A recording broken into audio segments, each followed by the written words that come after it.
biology, how can we really amp up the capacity of the body to equip it with any kind of stress, or to equip the body to combat, let's say, some kind of an external stressor, or how can we use the body's capacity, right, by following certain principles to approach our food in a better way, right? So we can absorb nutrients better, for instance, right? Biohacking can also mean that I'm using the power of foods, or combining foods. Let's say I'm using iron and combining that with vitamin C, right? I'm enhancing the absorption of iron because I'm combining with vitamin C, right? So if I'm combining these two sources, I'm essentially helping myself absorb iron better. So I'm hacking my body in a way. I'm using the power of science to help my body, right? In some cases, yes, I'm also using the power of genetics, right? So we have genetic testing available now. We can use the power of, genes to help us understand if I'm more prone to a particular kind of a disease, right? Because some some genes that are faulty can be detected at an earlier stage, and they can help us improve upon our health as well if we recognize those signs, symptoms, faulty genes earlier on, right? And of course, many of us know that there are certain kind of biohacking techniques available, like radiation, like light therapy, cold showers as well, or cold therapy as well, which are also being popularized now by the media. So yes, just to kind of summarize, biohacking is nothing but improving your body's capacity to amp up your mental, physical, and emotional well-being. All right. So now we know that the amount of diseases that are prevalent. We know that the chronic illnesses that are lifestyle induced are constantly around us, right? Right from diabetes to obesity to heart disorders to thyroid, PCOD, lung diseases, and of course, the pandemic taught us how important immunity, was as well. So all these chronic illnesses, many of us have, many of us believe, for that matter, that it has a root in hereditary, it has a root in genes, right? Whilst this could be true, yes, but those genes can be turned on off, right? It can be turned on or off based on your lifestyle. All right. So our lifestyle really dictates if those genes can be turned off as well. If you're following a good lifestyle, if I have good dietary choices, if I'm making the right dietary choices, I'm incorporating physical activity, I'm not abusing substances, I'm getting screened at the right time, knowing at what stage of life to get screened. How can I manage my stress better, right? Knowing the tools and the strategies to better manage stress. Understanding that it is important, just like eating is important to get energy, right? To get the right kind of glucose in your body, and of course, improve your capacity to function, for your organs to function at their best. So is, exercising. Equally important is your sleep routine as well, right? Equally important is managing that stress too. All right. So all these factors are very, very, very important. And of course, our focus today is going to be diet, because we know how important food and nutrients are to improve the body's capacity to deal with any kind of physical, emotional, or mental stress too.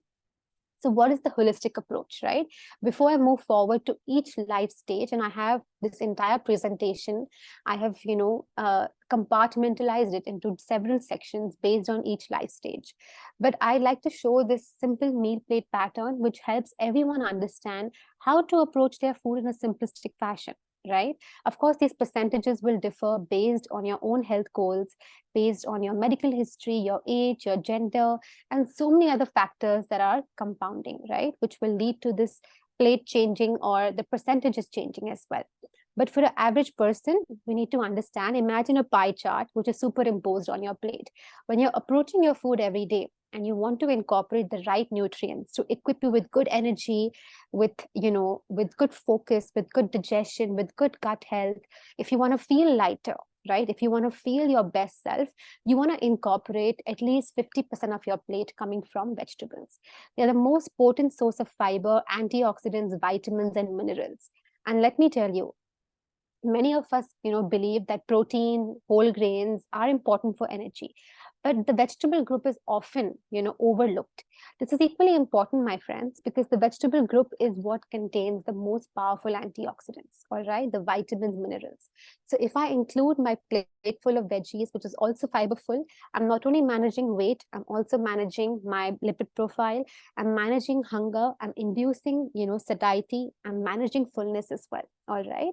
So try and incorporate the vegetables in your food plate. Include a good portion of protein, all right, at least in each of your main meals like breakfast, lunch, and dinner.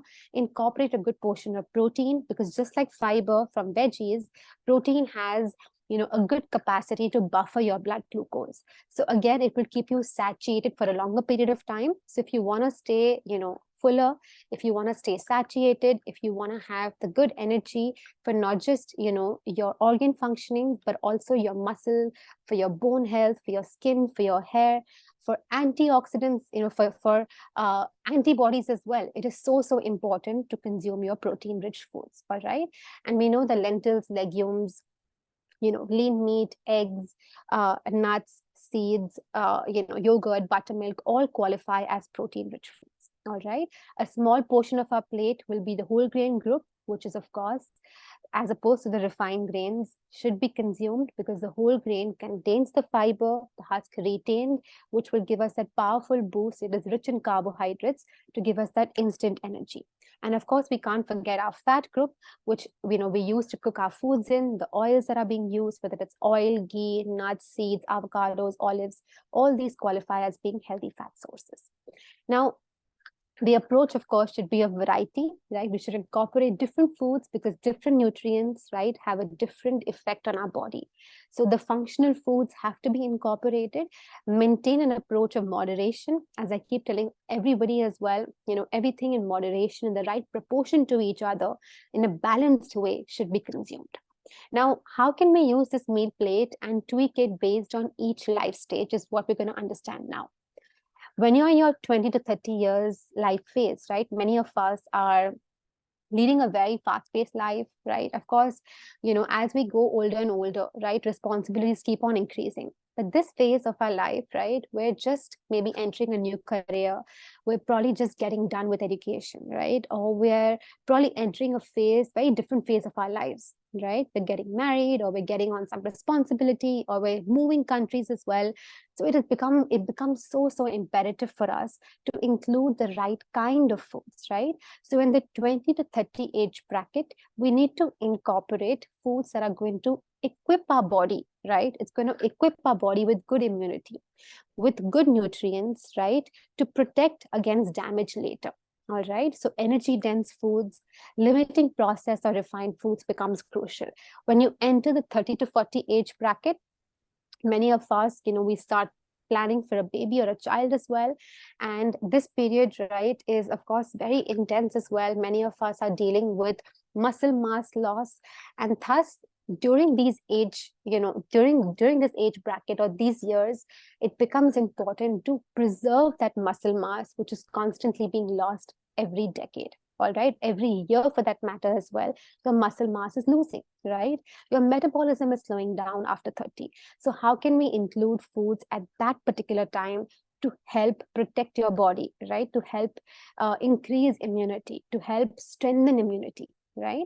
When you hit the 40 to 50 age bracket, again, many of us, we know that menopause hits, which is a cessation of our period cycle. Our estrogen hormone, which is a protective hormone, starts to decline. And when this protective hormone starts to decline, what tends to happen to our body? We become more prone to heart disorders, we become more prone to osteoporosis, become more prone to different conditions like cancer as well, right? So estrogen has a very protective effect on our body. And during these years, when we experience either premenopause or perimenopause, right through menopause as well, many women experience mood swings, right? They experience fatigue, they experience lethargy, they have, extreme dryness, skin starts to become extremely dry, right? They have poor sleep, regimen as well. Many of us experience insomnia, correct? And of course, 50 plus is an age bracket where we need to focus on our digestion, our gut health, bone health, because osteoporosis, thinning of bones, osteopenia is what is prevalent. All right. So now I'll be taking you through each of these age, brackets and what are the important nutrients to be consumed. But let me first start off by the female hormonal cycle. All right. So we all know that every month we go through a cycle, right, where our hormones are fluctuating monthly, right? Of course, your nutritional needs will also differ based on your hormonal cycle. Now, many of us don't eat in sync with our hormones, right? Do many of us eat in sync with our hormones? Yes or no? Or do we just consume the foods based on whatever's available around us? Right? So many of us are just eating foods, whatever comes our way, based on our mood, based on, let's say, for instance, what we feel like eating, or based on what the dietitian has told us, or let's say based on our hormones or medical conditions as well, right? Many of us are not focusing on our hormonal fluctuations every month. Right? So if our hormones are fluctuating, so is our energy level, right? So is our capacity to deal and to metabolize food, right? So our dietary habits should also ideally be in sync with our hormones, right? Of course, your needs will differ person to person based on your medical status, your weight, your height, your age, your lifestyle, and so many factors which are important, right? But for an average person, your female cycle, your female hormonal cycle looks like this, right? Imagine that you've gone through your period, right? And now you're entering week 1 and week 2, where you're going to start ovulating, right? Your hormones, estrogen and progesterone, are on the rise. When you start to ovulate, when your body prepares for ovulation, right? What tends to happen? Your hormones are on the rise. The minute the ovulation period is over, right, your body enters into the phase where, let's say, the egg hasn't been fertilized, right? And then it starts preparing for the menstruating week or the period week, right? And this particular time, your hormones are at their lowest, right? Why do you experience mood swings? Why do you experience pain, cramping, PMS symptoms? Many of us experience this, right? Because our hormones are not in our favor, they're not in sync, right? So what can we do to help ourselves when we're experiencing these symptoms? We can eat foods that are going to help us, right? The nutrients that are going to help us maintain this hormonal profile, to help us combat the stress from the hormones that are declining, right? So we can eat foods that are easy to digest, that are easy on our gut as well, that are very, very simple to assimilate, to digest. We can have a lot of fluids to keep us hydrated. And I'll come to certain specific foods as well that will help us with the PMS symptoms. All right, but focus on simple cereal pulse combination, focus on porridges, focus on khichdi, focus on your, broths, your soups, your fluids, your beetroot, your sweet potato. All these are great to be consumed when your hormones are on the decline. Whereas when you're ovulating, right, when your hormones are in your favor, you can have all the fermented vegetables, you can have the fermented foods as well, right, like idli, dosa, dokla. You can have all the possible protein rich foods as well, because your body will use it up better. All right, your body will metabolize it better. So just to kind of, give you a little bit of an insight, if, many of us, in fact, many of my clients as well, I experience PMS symptoms as well every month. But many of my clients, they are constantly complaining of increased appetite, right?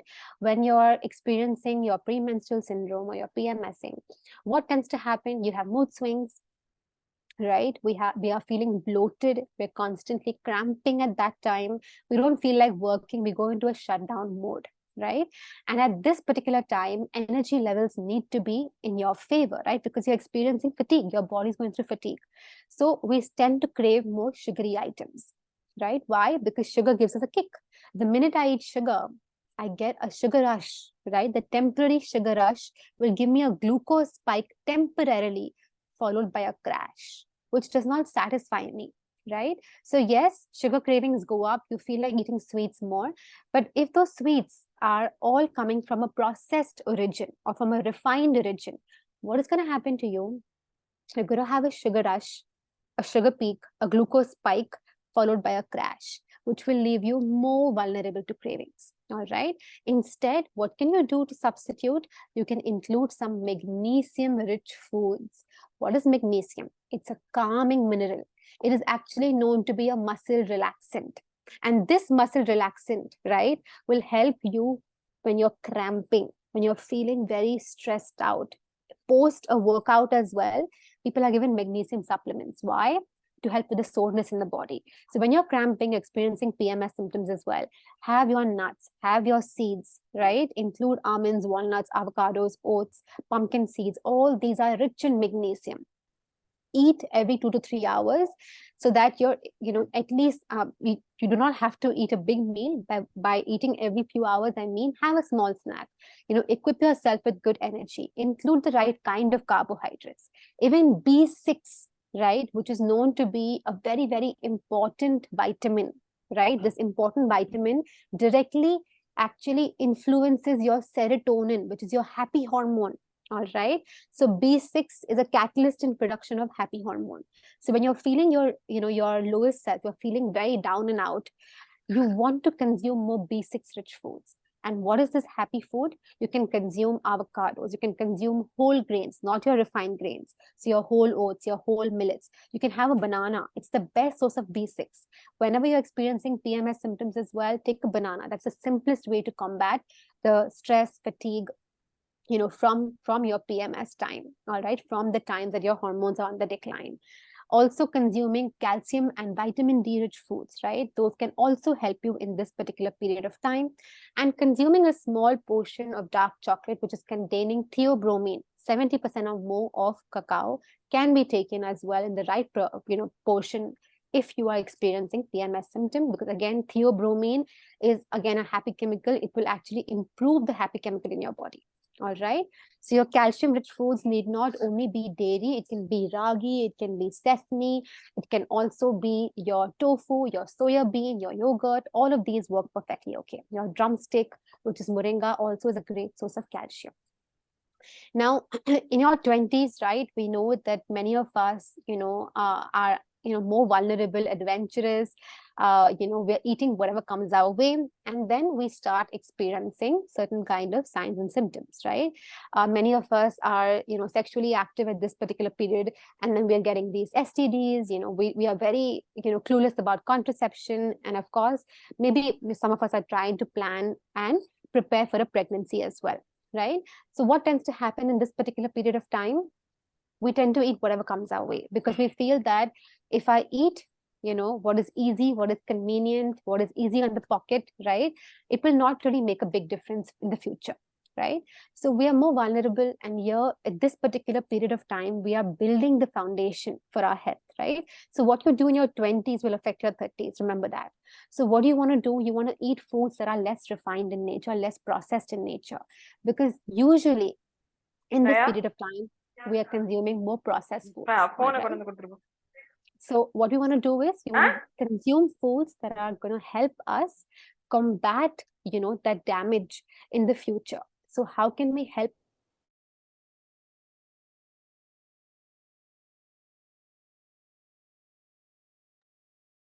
So how can we help ourselves? We can help ourselves by eating foods that are less processed in nature. All right. What happens if I only consume refined, processed foods, ultra processed items that are made from processed sugars, or let's say I have packaged foods that contain maltodextrin, maltose, high fructose corn syrup? What happens to my body? After a point, what happens? Let's say I'm constantly consuming this on an everyday basis, and I'm not being mindful of my body. I'm not being mindful of my health.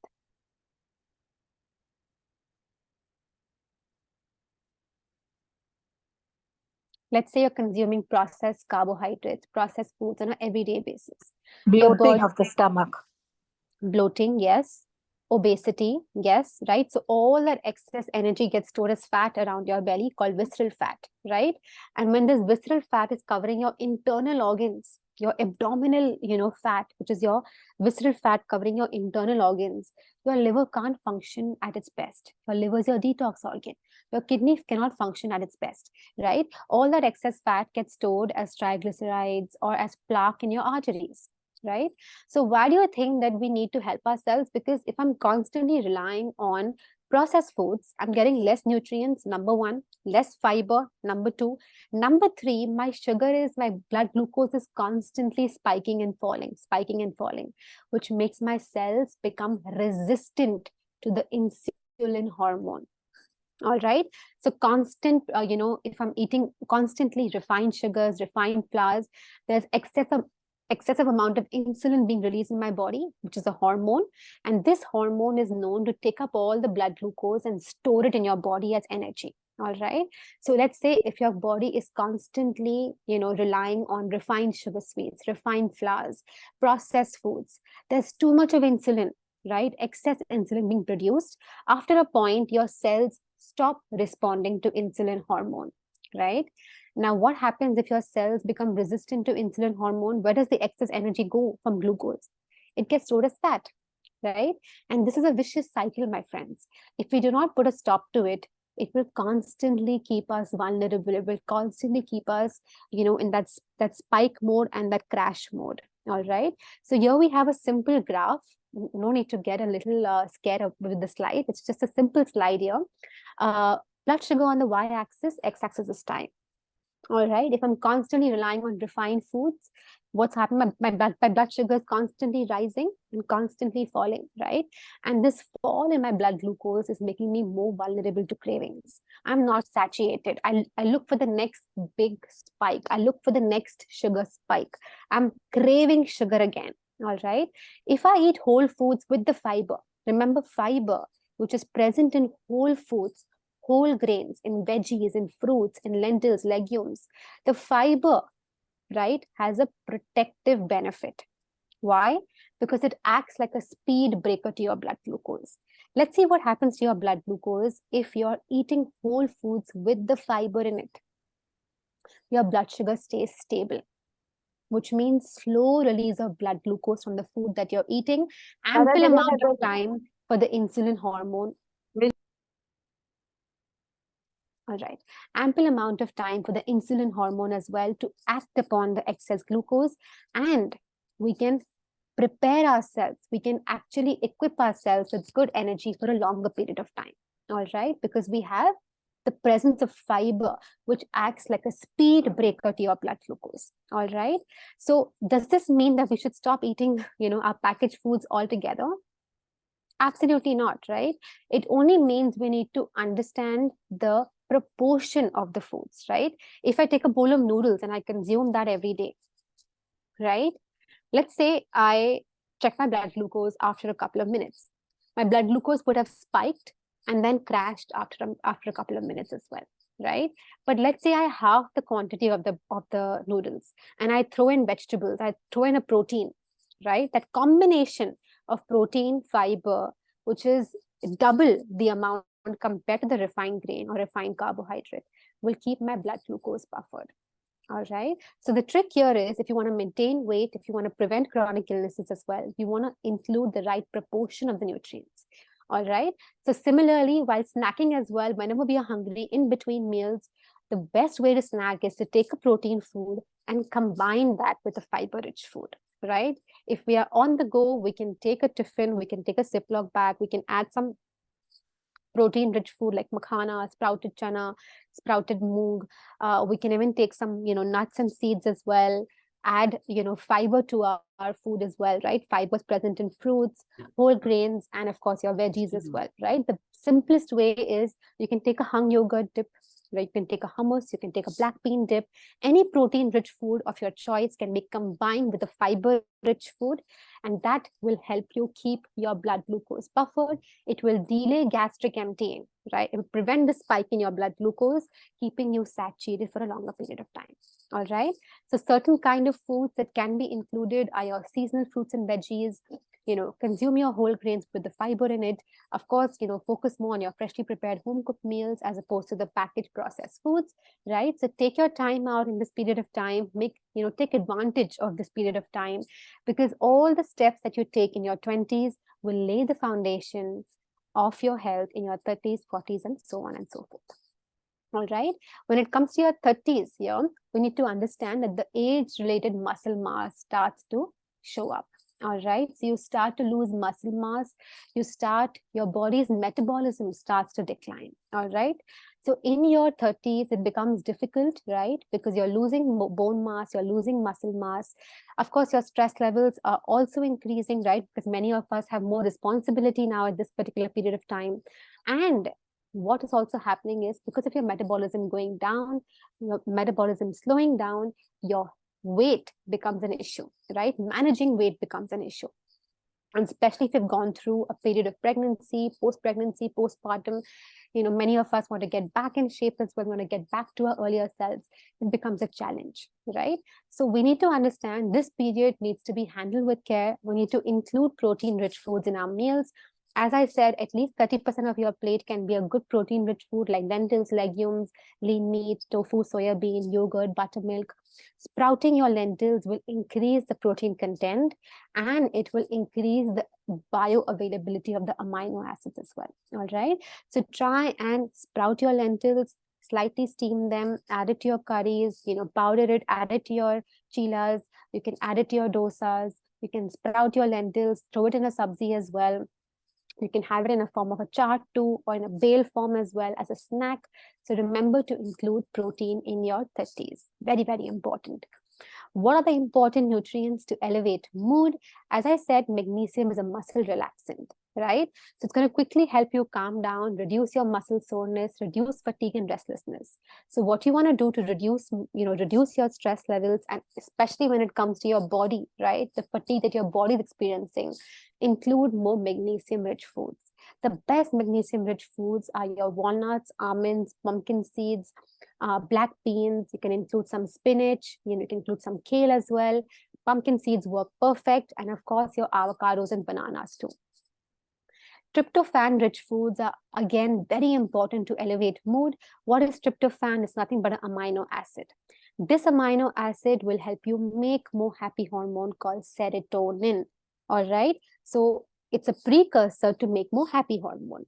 If I eat more of the tryptophanic rich foods, I'm going to make more of the happy hormone, which again will keep me in a better mood and elevate my sense of being, right?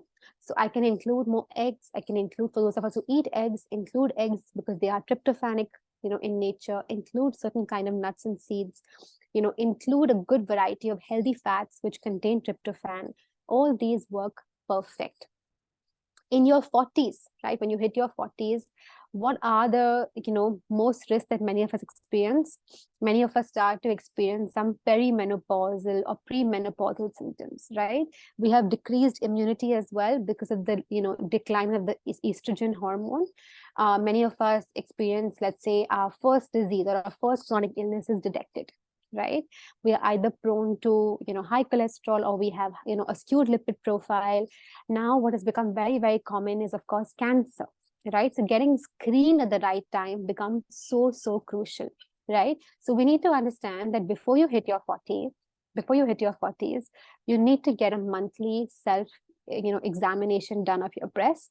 If you're not able to examine it yourself, please go to a qualified doctor. You go to your gynec, go to your qualified professional, get your annual checkups done, get your CBC, your BP, your cholesterol, your lipid profile, all your blood glucose checked. Very, very important that get your pap smears done, get your pelvic examination done, get your mammograms done, right? Annually, these tests should be done, all right? Even in your 30s for that matter. In fact, as early as your 30s as well, you should start, examining your breast every month. It should be done on a monthly basis. All right. So get your ovarian, screening done, get your reproductive, hormones tested. And of course, based on any kind of specific medical condition as well, you can get your, biochemical parameters tested as well. Now, in your 40s, as I said, your body becomes more prone to infection because your resistance goes down. All right. You're more prone to diseases as well. And during this time, maybe our physical activity slows down, and because of that, we become more prone to infection too, right? So one such important point to be considered in your 40s is to increase more antioxidants in your foods, all right? In your variety of foods that you're eating, amp up the antioxidant, nutrients. And how can that be done? By understanding first that what are the antioxidants, right? We need to understand that when you're aging, the oxidative stress in your body is increasing. All right. I'll give you a simple example of let's say an apple and an orange. When you cut both and keep it outside, which goes browner quickly? The apple or the orange? Which gets oxidized faster? The apple. right? So the apple gets browned up quickly, right? Why do you think the orange doesn't get brown or oxidized as fast in comparison? Do you think the orange has some antioxidant in it which prevents oxidation? The orange has vitamin C, right?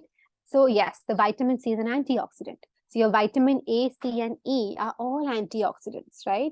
Your herbs and spices, like turmeric, ginger, also have some antioxidant capacity. So we need to amp up the antioxidants from our foods, all right? So just like oxidation takes place, right, in our body also, our cells become more prone to oxidative stress because of the free radical exposure, because of the toxin exposure, all right? And if I don't take care of my body by consuming the right amount of antioxidants in the right portion of the foods, I will become more prone to oxidative stress. Oxidative stress will increase, my the body's capacity. So let's say, for instance, if you're constantly experiencing oxidative stress for a chronic period of time, your body becomes more prone to chronic illnesses. You in fact experience fast aging. You're more prone to hair loss, you're more prone to diseases like Alzheimer's, Parkinson's, stroke, arthritis, osteoporosis, and so many other issues as well, right? So remember, in most of your anti-aging creams, your serums, there's vitamin C, right? In your under eye creams as well, there is retinol. Why are all these important ingredients mentioned? Because they have an antioxidant capacity, right? They prevent the aging process, or they delay the aging process, right? So include your berries, your citrus fruits, like your vitamin A rich foods are your pumpkins, carrots, squash. Your vitamin C is your oranges, avla, Indian gooseberry, right? Your broccoli, bell peppers, your green chili, right? All these are vitamin C, kiwi, grapefruit. Vitamin E is your nuts, seeds, coconut, right? Avocado. All these are rich. Include your anti-inflammatory foods as well, right? Like your omega-3 fatty acids present in your fatty fish, your walnuts, your flax seeds, your chia seeds, because they help fight inflammation, which is also a result of you aging. All right. When you hit your 40s, remember, many of us experience blood pressure issues, right? So during this time, when there is, your blood pressure is fluctuating, right? You need to amp up the potassium, to increase the potassium intake through consuming the right kind of foods. All right. So include potassium rich foods like your bananas, sweet potatoes, tomatoes, coconut water. All those are potassium rich. Why does BP increase? Because of the imbalance in sodium, right? Maybe you're eating foods that are containing too much of sodium, more than what your body requires. And usually packaged foods, processed foods, ready to eat bottled sauces, salted biscuits, chips, poppers, pickles that are store bought are containing too much of sodium content to increase shelf life. All right. Now, of course, when we hit menopause, right, many of us have probably already experienced this or are experiencing this as well. We start to have irregular periods. We have night sweats, weight gain, hot flashes, and many of us, after our last period or after menopause, right, we have a lot of discomfort. Because the estrogen hormone is the protective hormone, and that hormone is now on the decline, right? This protective hormone is now no more there to protect your body. You will start experiencing, maybe, let's say, some kind of mental health issues like depression. You'll experience osteoporosis, you'll experience some heart conditions as well, right? So what can we do? We know that this is going to be a natural decline in our hormones, right? When we experience menopause, and in fact, for some women, it starts as early as their 40s too, right? For many of them, post their 50s, right? But for many people, it starts as early as their early 40s, right? And that's called perimenopause. It's basically the transition from pre-menopause to menopause, right? And you experience different kinds of symptoms. So the best way is to understand that, yes, these hormones are on the decline. The protection that's offered by these hormones are not there anymore. So how can we include the right kind of food at this particular period of time? Foods that contain phytoestrogenic properties that mimic estrogen hormone, right, can be included, right? So how can we do this? We can do this by including certain seeds and nuts that have the phytoestrogenic properties. All right. We can do this by including sunflower seeds, pistachios, walnuts, sesame seeds, almonds, food containing soya as well, right? Like your tofu, soya beans, edamame, soya milk can be taken to help you manage, right? Because they have the phytoestrogenic properties that mimics the estrogen hormone in your body, right? Take your grains like barley, quinoa, rice bran. You can consume some legumes like your chickpeas, like your moong as well. Your mung bean sprouts are great, which contain phytoestrogen as well, right? Some vegetables like your onion, garlic, leek are great. And of course, in terms of fruits, your pomegranates, cherries, the antioxidants, right? Like strawberries, blueberries are very, very good to be consumed as well. All right. Include the fiber in your meals because remember, this period, right? Many of us experience constipation, poor digestive health. So include more fiber from whole grains, veggies, and fruits. In your 50s, get your breast examined, right? As I said, for the 40s as well, get your mammogram, mammogram testing done. Remember, very, very important because you experience osteoporosis, get your bone density test done as well, which is called the DEXA test. Get your sugars tested. If you're someone who's prone to a certain illness in your family, get your medical history of your parents as well, do a family history checkup and then accordingly get specific tests done. All right, you can do a genome testing as well, and of course talk to your physician about menopausal symptoms, what can be done to best deal with that period or manage that particular period as well. All right, for those of us who are experiencing osteoporosis, thinning of bones, which is bound to happen as a result of aging, please include calcium in your meals. Sesame seeds, ragi, drumstick, tofu, all your green leafy vegetables are great to be consumed. Along with that, don't forget your vitamin D. All right. Vitamin D is globally on the decline, and vitamin D is activated on exposure to sunlight. So if you're not getting your morning walks in, clocked in, or in the evening as well, at least try and take a supplement as recommended by the doctor. Some dietary sources of vitamin D could be the fortified vitamin D sources in yogurt and certain kind of milks as well. You can also consume mushroom, fatty fish. Those also contain some amount of vitamin D in them. Don't forget your healthy gut because remember your digestion is very, very important in this particular period of time, because if your digestion is affected, if your gut is affected, your immunity is affected as well. 70% of your immune cells are located in your gut, and 90% of your happy hormones are located in your gut. All right, so consume your probiotic rich foods like your yogurt, buttermilk, idli, dosa, dokla. Have your homemade pickle, have your rice kanji, and have your fiberful prebiotic rich foods as well to keep your gut health intact, to keep your gut biosis intact, your gut in balance, right? We know our gut is made up of millions of bacteria, and this balance needs to be maintained. Don't forget to hydrate. Remember, hydration is so important at any phase of your life because it helps you regulate your your body temperature. It helps you flush out toxins. It helps you with the circulation of the oxygen in your blood as well. All right, remember to have your buttermilk, your vegetable juices, your lemon barley water. All these are very good to hydrate. Stress is something which maybe many of us have experienced too at some given point. So please try and incorporate a stress management technique, whether it is yoga, meditation, deep breathing, taking up a hobby, whatever is your form of stress management, whatever is your form of just unwinding and giving time to yourself.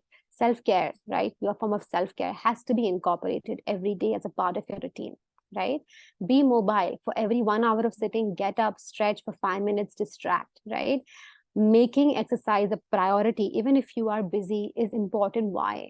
Because it releases feel-good chemicals called endorphins, which will boost your mood and reduce stress levels. All right. So even if you get in 30 minutes of physical activity every day, even if it is spot jogging wherever you are, or a dance class online, or just skipping as well, please try and incorporate physical activity. And with age, because you're losing muscle mass, resistance training or weight training or strength training becomes crucial. So speak to your fitness instructor and try and incorporate that too with age to prevent the muscle mass loss. Sleep, sleep, sleep, because sleep is when your body goes through rejuvenation and your hormones are produced at night. So if you are going to bed, every day at different hours, not having a fixed wake and, sleep schedule, and if you're constantly low on sleep, you're going to wake up with less hormones, skewed hunger hormones, your appetite for sugar goes up and caffeine goes up, right? And that in turn affects your gut and your weight. So remember, for good quality sleep at night, have your chamomile tea, have a little bit of herbal tea, or have some magnesium rich walnuts and almonds. Or the best way is, before bedtime, have a little bit of warm milk or warm water with ashwagandha and turmeric and cayenne pepper. All right, that's a very good remedy for a good night's sleep. All right, so for all of us who want to get good quality sleep at night, turn your gadgets off at least half an hour or 1 hour before bedtime, because the blue light interferes with the melatonin sleep hormone secretion in your body. And of course, focus on light unwinding, maybe just reading something or speaking to your partner, or try and just listen to good music as well to unwind. All right, with that, we'll open the forum for Q&A. I do have a question for the audience today. For those of us, I mean, you all have been a beautiful audience today, and I've listened in very, very patiently. But I have a very, very important question to ask you all. And if this question is answered at the right, the right time, the fastest, and it's answered correctly, right?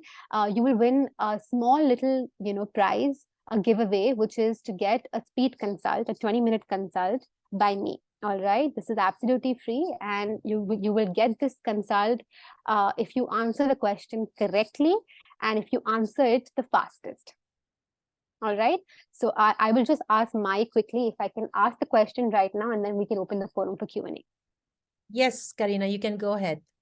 All right, so I want the audience to firstly be prepared on your keypads, right? I want everyone to type out 2 foods that contain phytoestrogens that mimic the effect of estrogen in the body, which will help me, with menopausal or premenopausal symptoms. Wow. Right. Wow, we have many answers coming in. That is actually very heartwarming, because it means that everyone's paid attention to my session today. Clearly. All right. So I'm going to actually go for, let me see who's answered it first and correctly. So we have Vibha that has said walnuts and almonds. And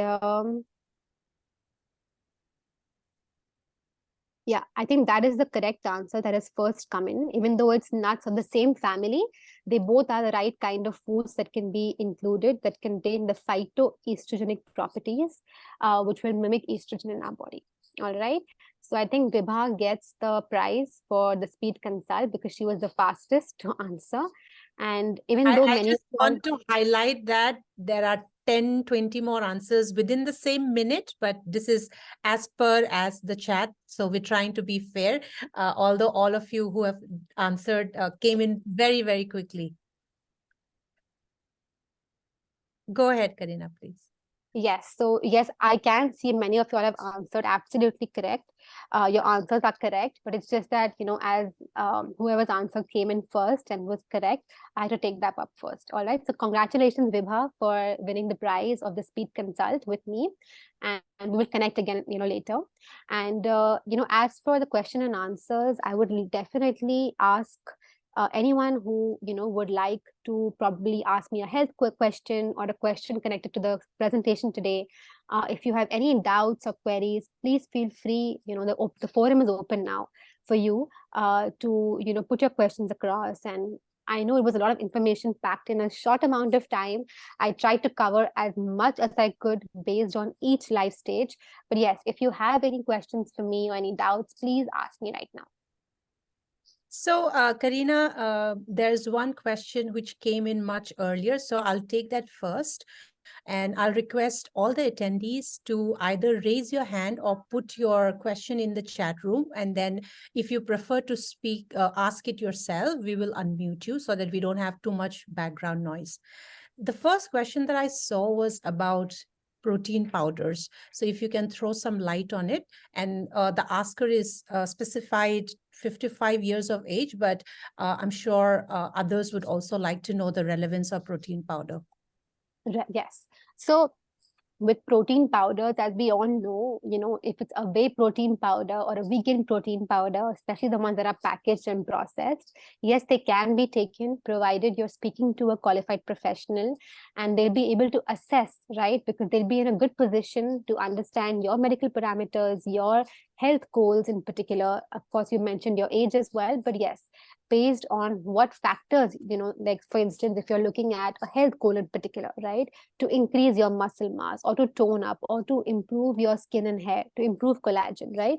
So protein powders has multiple benefits, and provided you know how much to consume, right, based on your weight, your height, your BMI, your BCA test, which is your body composition test. So yes, protein powders can be taken. Some powders unfortunately have too much caffeine in them. They have other kind of preservatives, synthetics added to it. So choose the right powder correctly based on your health goal, and of course speak to the qualified professional because they'll be able to guide you correctly, right? And just the word about protein powders, you can also make your own natural protein powders, right? You can take your sattu, which is your roasted chickpea flour. It can be roasted with a couple of millets and added to your smoothies. It can be added in water and made into a nice drink, and that can also be a good supplement for someone who just wants to amp up their protein intake. All right. What's your opinion on seed cycling for postmenopausal women? So seed cycling works amazing, for women who are in their, in their, let's say, normal reproductive, ages. So let's say, for instance, you're in your 20s, 30s, 40s, when your hormones are fluctuating every month. Based on your hormones fluctuating every month, certain seeds are recommended, right? So seed cycling is basically including certain kind of seeds like sesame, flax, sunflower, right? Based on the kind or the period that you're going through. So if you're going through ovulation, right, certain seeds are recommended. If you're going through your period week or your menstruating week, you're going to have, or before your menstruating week as well, let's say sesame is recommended. Let's say you're going to have certain kind of seeds like garden cress seeds as well, right? So they help you manage your hormones better. But post menopause, right, when your hormones have already declined, your estrogen has declined, your progesterone is on the decline, it doesn't really have that much of a powerful effect. All right, it can be taken regardless for good health benefits because they have calcium, magnesium, zinc, good minerals. But in terms of the hormones, yes, it will not have that much of a powerful effect, right? It will definitely delay your menopausal symptoms, or it will actually help you manage your menopausal symptoms. But post menopause, when you've already gone through the cessation of your period cycle, it will not have that much of an effect on your hormonal cycle. Great. What's your thought on intermittent fasting? Is it safe to do every day? Right. Again, intermittent fasting has some powerful benefits for making your body more sensitive to insulin, right? For improving insulin sensitivity. So it works for people who have conditions like PCOD, who have inflammatory conditions. It helps to reduce inflammation in the body as well. And it also helps, to a great extent, in fact, for people who are diabetic or pre-diabetic, all right? It's also used for weight management too. But again, intermittent fasting should not be done for people who have type 1 diabetes, who are pregnant, who are breastfeeding, in certain kind of liver conditions as well, right? Number two, intermittent fasting has to be done the right way. You cannot jump into 16 hours of fasting and 8 hours of eating right from the day one, right? You need to build it up over a period of time. Thus, any kind of diet that is followed has to be done under supervision of a qualified professional. Okay, it has benefits. It does help in weight maintenance as well, provided you know how to do it the right way. And intermittent fasting doesn't mean, and intermittent fasting does not mean that you eat any kind of food that comes your way. Just because the time is restricted doesn't mean that you can eat any food, right? And you can get away with consuming the processed refined foods. Right kind of foods, the right time in that frame of intermittent fasting have to be maintained. Yeah. You were mentioning about herbs. How do herbs help in PCOS management? Yes. So again, PCOS is an inflammatory condition. Many PCOS, people who have PCOS have skewed blood glucose as well. All right. They have a skewed blood glucose profile where their insulin or, their glucose is constantly skewed. So in that case, yes, herbs will be effective. What I have seen in my practice, certain herbs like licorice or mulethi, cinnamon, nutmeg are great for managing blood glucose.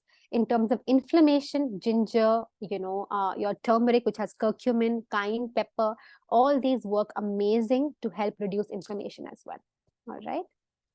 That's a question from Priya. She's asking, what should one have once you get up first thing in the morning? All right. So this is highly dependent upon your own routine, but ideally what you should be waking up in the morning, and having is, usually some kind of fats, right? So how our ancestors used to say, wake up in the morning, have your soaked nuts, your soaked seeds, right? Because fat first will help you boost your brain power and activate your hormones. All right. So ideally you should wake up in the morning, have some water and have fat first. So your healthy fats need to be taken in the morning. Great. Is there any dietary recommendation for avoiding stiffness and joint pains? Yes. So for somebody who has joint pains, and usually joint pains, stiffness, soreness, it's also it has an inflammatory root. All right. So I would say have foods that are anti-inflammatory in nature, right? So include your herbs and spices, include foods that are anti-inflammatory. As I said, omega-3 fatty acids work perfect. So your walnuts, flax seeds, chia seeds, fatty fish are perfect to be had. I'm not sure if you can answer this question, but do we need to use IUDs in our mid-40s? So again, as I said, each person is very different, and you must be doing, you must follow the right kind of technique, the right, medical advice as recommended by a professional, right? So I'm not the right person to actually give advice on this matter, but yes, you can speak to a qualified professional and ask them. They'll be in a better position to guide you. Again, somewhat related, fibroid with heavy bleeding. Does it imply high estrogen in your body? And can this be rectified with nutrition? This is asked by a 49-year-old person. Yes. Estrogen dominance is one of the reasons why you develop fibroids. And again, as I said, this is very prevalent in people who are going through menopause or post-menopause as well. Yes, I mean, for instance, certain foods, right? Like, let's say, for instance, if you have estrogen dominance, right? Certain foods can help you reduce the effect of the estrogen dominance in your body and help you reduce the inflammation as well, which is present in fibroids. So I would say first get your reproductive hormones tested. Okay, because in fibroids also the reason has to be first detected. So once the reason is diagnosed, whether it is estrogen dominance or it is the other hormones that are also on the up, they are maybe high or they are maybe low as well, based on the reproductive hormones that are either high or low, you decide the right kind of approach. But yes, a good diet with less processed foods, more anti-inflammatory foods, antioxidants like ACE, and certain kind of herbal tonics also will really be useful. How early can we start protein powder for kids, and should we even go that route? So it depends upon what your protein powder is made of, because some protein powders have excess sugar and refined sugars as well, which are again very counterproductive for your kids, right? So protein powders, if they are natural as much as possible, they're closer to nature, is the best bet for your children, not making them too acclimatized to the artificial ones or the synthetic ones, right? Because they do have preservatives in them as well, right? I'm not saying that a supplement should not be taken if there's need be, but if you just want to increase the protein content for your child, you can throw in some nuts and seeds powdered along with sattu, dry roast it, keep it in an airtight container, and have it with their smoothies, have it with their milk, have it with their warm water every day. That's a good option as well. Great. Does gluten and dairy elimination help with reducing your thyroid dysfunction? Yes. So it depends upon if you have a hypo or hyperthyroid, based on the reason of the thyroid as well. If it's autoimmune, or if you have the TPO antibodies. So firstly, I would say that get your thyroid profile tested, get your thyroid profile and your hormones tested. Based on that, you can try and go off gluten, because gluten usually people who have inflammation because of thyroid also, right, can follow a gluten-free diet because gluten can lead to more inflammation, or it can aggravate inflammation in your body. All right. Even dairy has some inflammatory markers in it as well.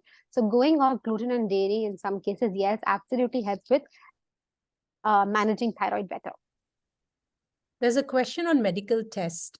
We spoke about how important it is to get your examinations done. What are some of the key tests that one should do, and also the frequency? Is it once in 6 months or once a year? So ideally, I would say if you're in your 20s, get it annually done. In your 30s, you can get it done based, again, this is highly dependent upon your medical background as well, right? So let's say, for instance, you've been diagnosed with, high blood glucose or hyperlipidemia. You can also get it done every six months too, right? So I would say, the bottom line should be annually, yes, should be done absolutely without a doubt. 6 months can be done with age, with increasing age, right? If you have any medical history as well, any conditions as well, any chronic illnesses as well. And what are the kind of tests? Definitely your CBC, your lipid profile, your glucose profile, right? Your kidney test should be done. Your electrolytes should be tested as well, right? Your urine should be tested as well, right?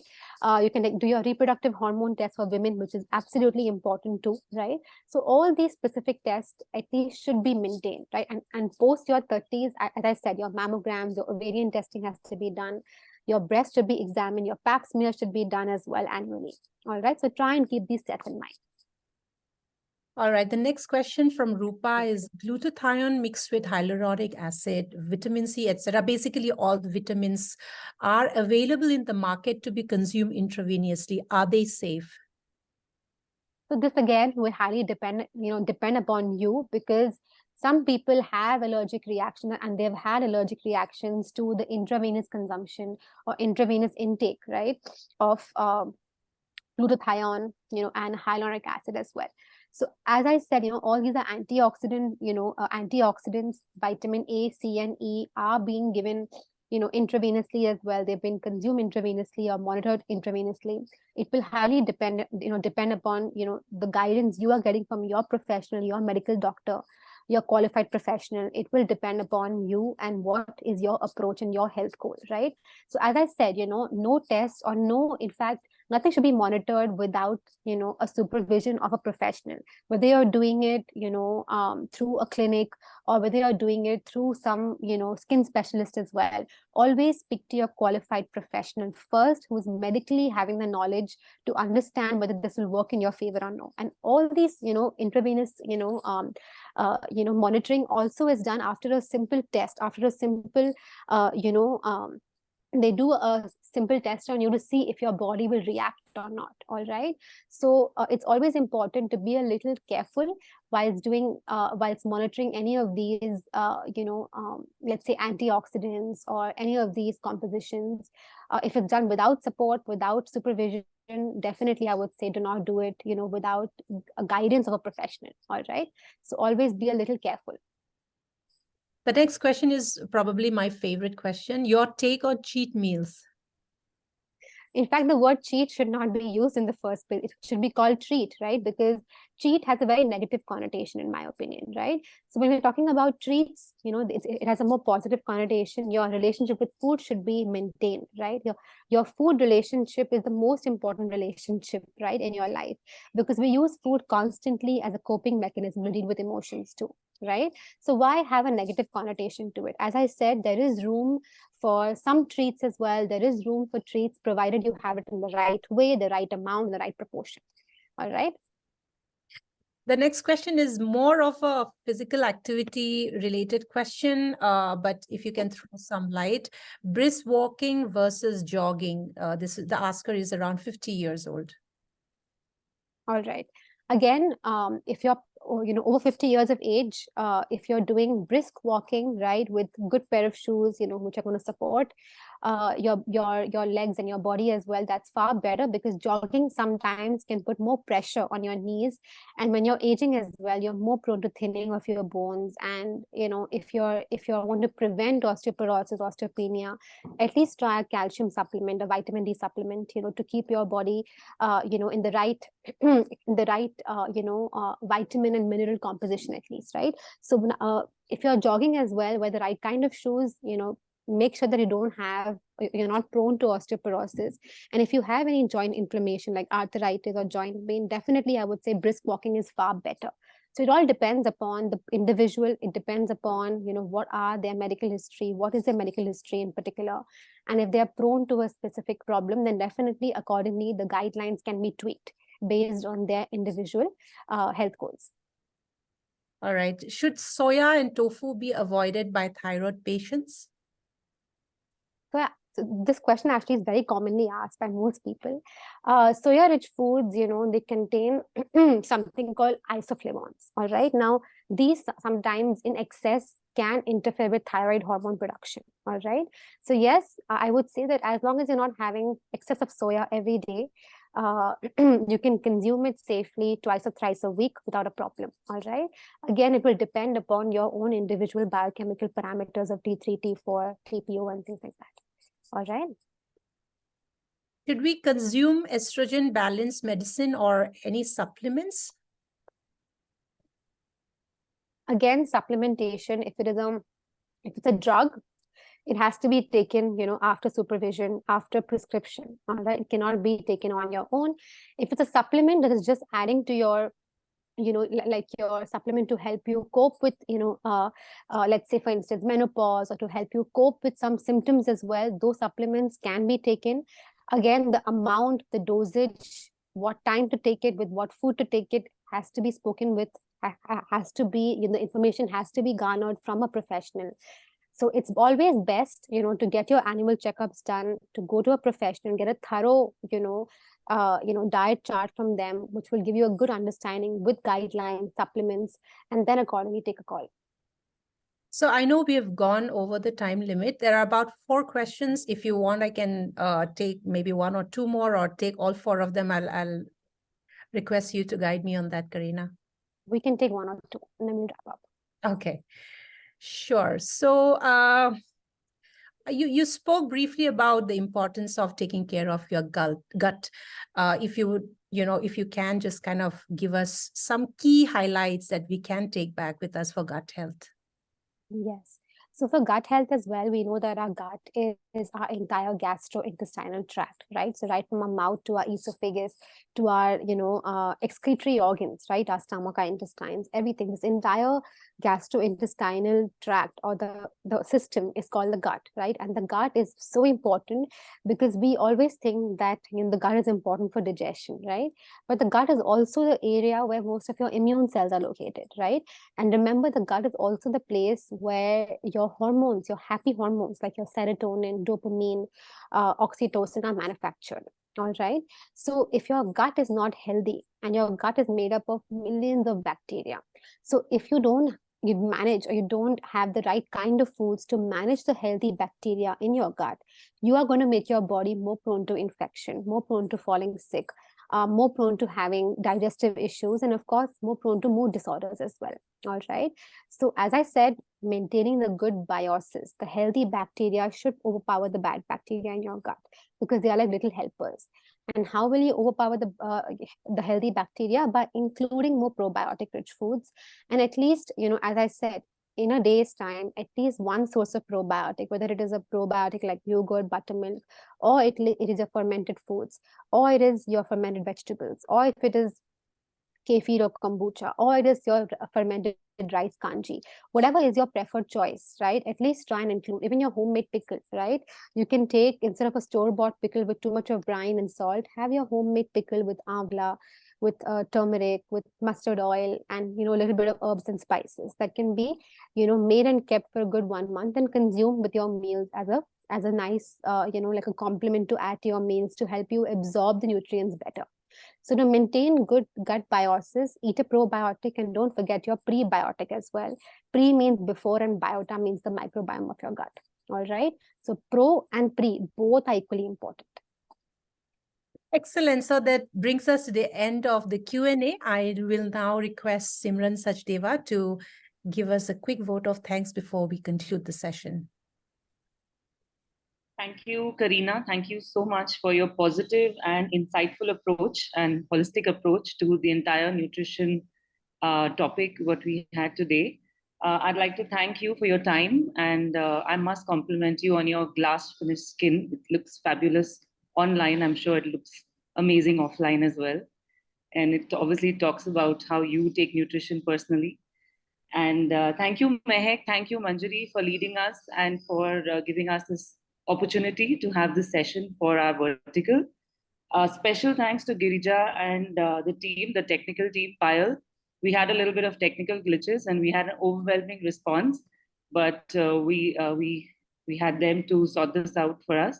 Thank you, last but not the least, to all the attendees for the overwhelming and for taking having patience with us while we had our technical glitch. Thank you, everybody, for being there and for your time.